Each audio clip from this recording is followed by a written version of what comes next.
Well, hello, Beth Tikkun, and welcome to you and anyone else who happens upon our video. And this is our ongoing study of the book of Yehoshua, Joshua. This week, we're in chapters 13 and 14. And from here on out, I'm probably going to be doubling or tripling up the chapters as we go out through them and finish out the book of Joshua. So we're now in the second half of the book, and the division of the land is underway. The big battles are over, though there are still other battles to be won, and instructions are now being given regarding which tribe gets which portion of the land west of the Jordan. Joshua's 7 years of conquest are over, and he now spends the next 7 years dividing up the land between the tribes and families. Before we get there, though, we're recalling the inheritances of Reuben, Gad, and Manasseh to the east of the Jordan, just in case there was any dispute about those lands before they took possession of them. So let's dive into the text and see what we can find. Joshua 13, verse 1. Now Joshua was old and advanced in years when Adonai said to him, "You are old and getting on in years, yet very much of the land is still left to possess." So this section talks about the unconquered territories. And what's interesting to note here is that even though there are unconquered territories, we still commence with the division of the land. And I would think that perhaps the purpose of the division at this unfinished stage is to encourage each tribe to fight the smaller battles for their own lands. Maybe, maybe not. Worth considering, though. But if we look at it in the big picture, it kind of plays out that way. God, in bringing them out of bringing them out of Egypt in the Exodus, out of slavery, he did that all himself. That was him entirely. And then between then and now, there was a mixture of God fighting with and for Israel in the land. Now, the division is happening of the land, and the tribes and families are encouraged to fight their fights while God takes care of the bigger battles. Something to think about. Maybe it's true, maybe it's not, but it's worth considering. Moving on, verse 2. This is the land still left, all the regions of the Philistines and all the Geshurites, from the Sichor, which is near Egypt, to the territory of Ekron northward, counted as Canaanite. The 5 Philistine lords of Gaza, Ashdod, Ashkelon, Gath, and Ekron, also the Avim.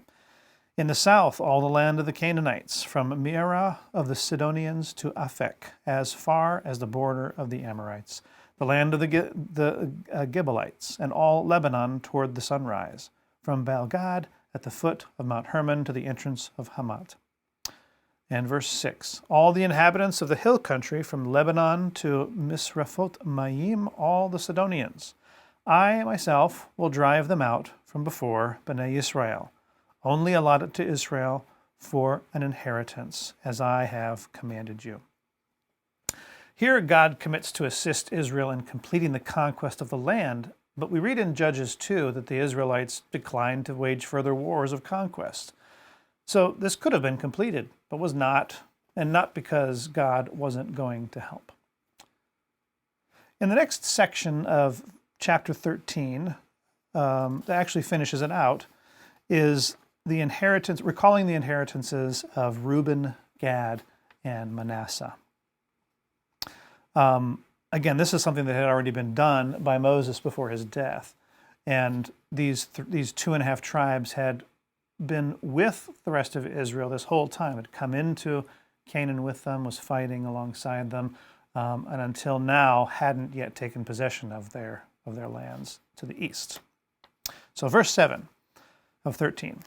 So now divide this land as an inheritance for the 9 tribes and the half tribe of Manasseh. So they're talking about dividing the land up west of the Jordan, because again, east of the Jordan had already been claimed. So the Transjordan territories were already assigned by Moses, and though not possessed by the 2.5 tribes before Moses' death, as recorded in Deuteronomy. Reuben, Gad, and half Manasseh would not take possession, though, until after the conquests were over.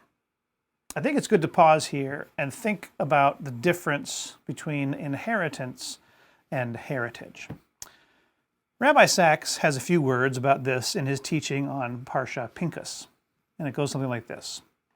Biblical Hebrew contains two different words for what we receive as a legacy, Yerusha or Morasha, and Nachala. Nachala is related to the word Nachal, a river. It signifies something passed down automatically across the generations as river water flows downstream easily and naturally. Yerusha comes from the root yarash, meaning to take possession. It refers to something to which you have legitimate title and for which you need do nothing to acquire or keep. For example, a hereditary title, such as being a duke or an earl, is passed from father to son. So too is a family business. The difference is that while the former needs no effort on the part of the heir, the latter requires hard work if it is to continue to be worth something. The land, in that way, is like a business, not a title. It must be earned if it is to be sustained. It must be worked in order for it to retain its value. Rabbi Samson Raphael Hirsch, in an almost prophetic synopsis of our present-day society, identifies the difference between Yerusha and Nachala as reflective of two opposing ways in which the younger generation may relate to the older generation. In one model, the younger generation views itself as primary, rejects its connection to the past, and takes for itself everything the elders had built up. In such a case, the inheritance of the younger generation may aptly be called a Yerusha. In the second model, the younger generation views itself as the continuum of previous generations. Inheritance under this more conservative paradigm is called Nachala because, like a river, it flows seamlessly. In this preferred model, there is no disconnection or repudiation, as both the older and younger generations are of one continuum, and the young appreciate the old. Moving on now to verse 8.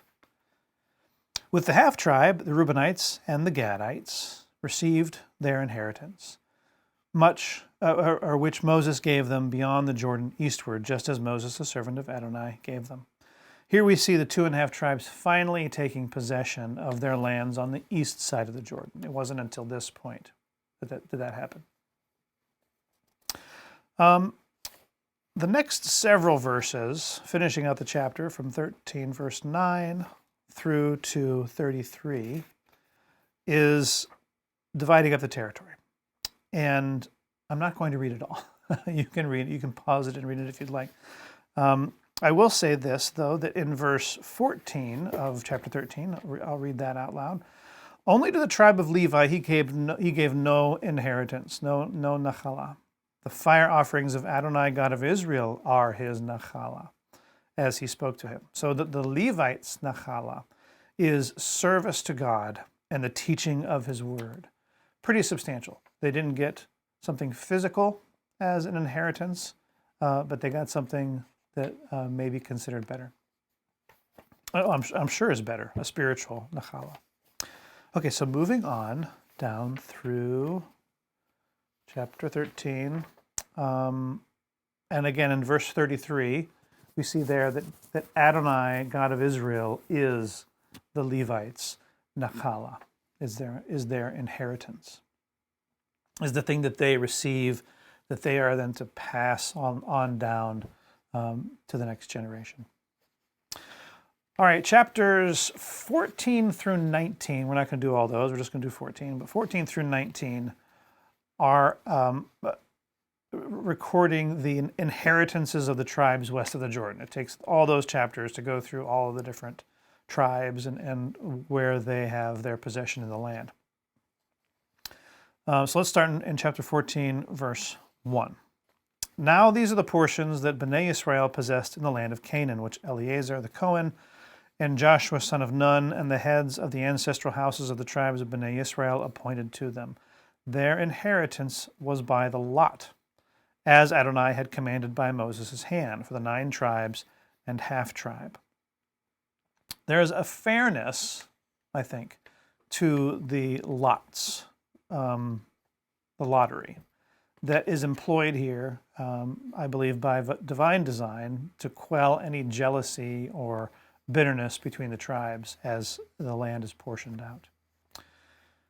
Moving on to verse 3. For Moses had given the inheritance of the 2 tribes and the half-tribe across the Jordan, but he gave no inheritance to the Levites among them. For the children of Joseph became 2 tribes, Manasseh and Ephraim. They gave no portion to the Levites in the land, except towns to live in, with their pasture lands around them for their livestock and for their cattle. The Levites could live in these cities, but did not exactly own the land they were on. And verse 5, as Adonai had commanded Moses, so Bnei Israel did and apportioned the land. So this is all set up for actually going into each tribe and describing their portion of the land. So chapter 14, verse 6 through 15, verse 63, which I believe is the end of the chapter 15, is the inheritance of Judah. And they take a long time. We have more on the inheritance of Judah than in any other tribe. Verses 6 through 15 of chapter 14 is then the inheritance of Caleb, who is of the house of Judah, the tribe of Judah, his inheritance in Hebron. So here we see Caleb request the promised portion of land. Deuteronomy 1:36 doesn't exactly name Hebron as the place on which he spied out. It says, he will see it, and I, Moses, will give him and his descendants the land he set his feet on, because he followed the Lord wholeheartedly. Again, Hebron is not mentioned by name there, but because Joshua agrees to this, and we see later on in the Tanakh, where this is also mentioned that Hebron was that land. That's how we have a confirmation that it was Hebron. Verse 6, 14 verse 6. Then the children of Judah approached Joshua in Gilgal, and Caleb, son of Jephunneh the Kenizzite, said to him, you know the word that Adonai had spoke to Moses, the man of God, at Kadesh Barnea, concerning me and concerning you. So here we see that Caleb is for the first time called, was it Caleb? Yeah, Caleb was for the first time called a Kenizzite, most likely because his mother remarried after the death of Jephunneh to a man named Kenez. Also in this verse, man of God, the man of God. This is something that's only mentioned one other time about Moses in the Torah, I believe. Caleb is reinforcing the validity of his request by reminding Joseph of the promise giver's stature, of Moses' stature, of being a man of God. And this was promised, the promise of this was described in Judges. And then also in this verse, concerning me and concerning you, Caleb is recalling to Joshua their shared courage in the episode of the spies, which is the basis for what he's about to request. It's like all this is kind of wrapping up, putting a nice, neat bow on and an end to the episode of the spies, which is the reason why they were in the wilderness for so long. Verse 7. I was 40 years old when Moses, the servant of Adonai, sent me from Kadesh Barnea to spy out the land, and I brought him back word as it was in my heart. So that phrase there, as it was in my heart, Caleb's loyalty, his wholeheartedness to God was concealed in his heart until the time came to speak out against the 10 in his report of the people, or of the land to the people. Verse 8, nevertheless, my fellows that went up with me made the heart of the people melt with fear, but I fully followed Adonai, my God. So Moses swore on that day, saying, surely the land on which your foot has trodden will be an inheritance to you and to your children forever, because you have fully followed Adonai, my God. So now behold, Adonai has kept me alive, just as he said, these 45 years, since the time that Adonai spoke this word to Moses while Israel was journeying in the wilderness. And now behold, I am 85 years old today. So from these numbers, the timing goes something like this. 1, the spies were dispatched in the second year after the Exodus, when Caleb was 40. 2, Israel remained in the wilderness 38 more years. And 3, 45 years later, ends 7 years after Israel enters the land. That's where we get the number 7 for 7 years to conquer the land, just in case you're wondering. Verse 11. I am still as strong today as I was in the day that Moses sent me. As my strength was then, so is my strength now for war and for going out and coming in. This phrase, going out and coming in, is an idiom for war. So he's just really hammering the point, I can still fight. I am as strong now as I was then, and I am as strong now. I was as strong then as I am now. So there's no difference. Verse 12. Now therefore, give me this hill country, about which Adonai spoke on that day. For you heard on that day how the Anakim were there, as well as great fortified cities. Perhaps Adonai will be with me, and I will drive them out, just as Adonai has spoken. Give me this hill country. It was about the land for Caleb, not necessarily the cities. It was the land. And obviously, because the Levites would get the city of Hebron anyway, we can confirm that it was not about the city of Hebron, but about the Hebron, the hill country, right? Also in that verse, you heard on that day. We know that Joshua was one of the spies as well, but this just drives home the point that Caleb was the only one who went into the Hebron to see what was there, the fortified cities and the giants. Then finally in this verse, perhaps Adonai will be with me. This is indicative of Caleb's humility here in his request. Verse 13, so Joshua blessed him, and he assigned Hebron to Caleb, son of Jephunneh, as his portion. This is, I think, a beautiful scene here, really. Caleb was the one spy who saw the giants with his own eyes in Hebron, believed God would protect Israel in battle against such an adversary, but the battle was postponed 45 years because 10 spies convinced the people to fear.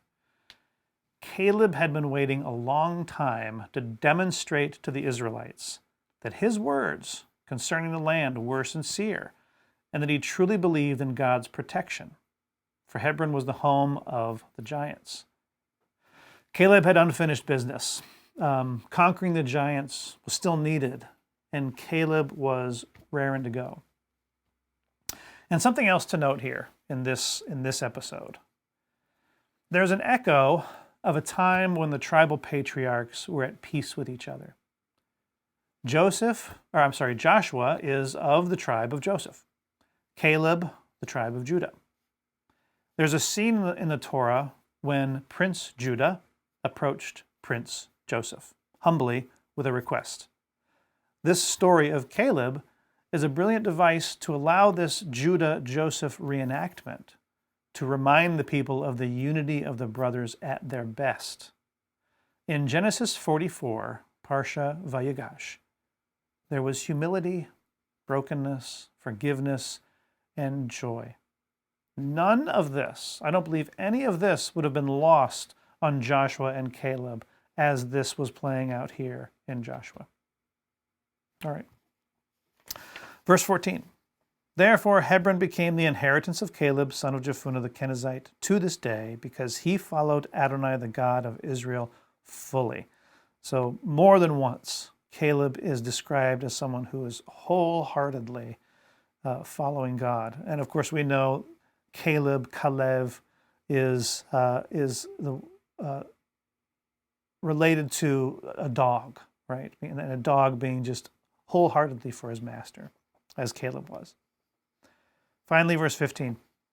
Now the name of Hebron formerly was Kiriath Arba, for Arba was the greatest man among the Anakim. Then the land had rest from war. I believe the land had prepared for war 45 years ago when the spies had begun the process of reconnaissance. And now with the giants conquered, as we'll see in the next chapter, the land could finally rest. And I believe Caleb could as well. So some really good stuff to chew on in these 2 chapters, I think, but we'll leave it there for now.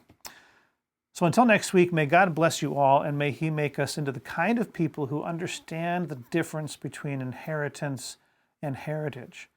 People who understand that there are some fights God wants us to fight on our own while He handles the bigger battles, and that we fearlessly do so.